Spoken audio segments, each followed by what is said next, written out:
काल तृतीय के रूप में दिया जाए।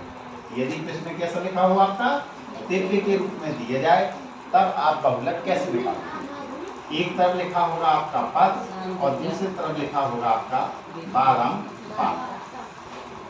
तो जैसे मैंने पद लिखा हुआ है 11, ये लिखा मैंने 13, ये लिखा हुआ है 15 और ये लिखा है मैंने 17।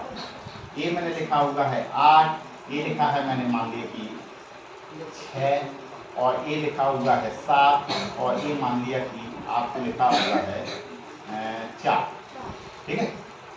तो अगर आपको बेटा कहा जाए कि इसका आपको बहुलक ज्ञात करना तो बस बेटा कुछ नहीं करना है। बहुलक का मतलब होता है जिसकी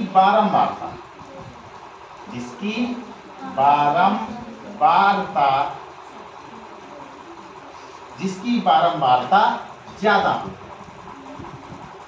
ज्यादा हो का मतलब अधिक हो उसी के सामने के पद या चर का मान क्या होता है बेटा बहुलक है। तो आपको देखना है कि इस प्रश्न में सबसे बड़ी बारंबारता किसकी दी है। तो हल बेटा कैसे करेंगे, सबसे पहले सवाल को उतार लेंगे। सबसे पहले प्रश्न को उतार लेंगे। तो एक तरफ लिखा है पद और एक तरफ लिखा हुआ है बारंबार। कितना लिखा है 11, ये 8 लिखा है, ये 13 है, ये 6 लिखा है, ये 15, ये 7 लिखा है और ये 17, ये 4 लिखा है। तो आपका बेटा बहुलक क्या होगा। तो बहुलक का मतलब होता है कि जिसकी बारंबारता सबसे ज्यादा हो। तो सबसे ज्यादा बेटा बारंबारता किसकी लिखी हुई है 8। तो 8 के सामने कौन सा लिखा हुआ है 11।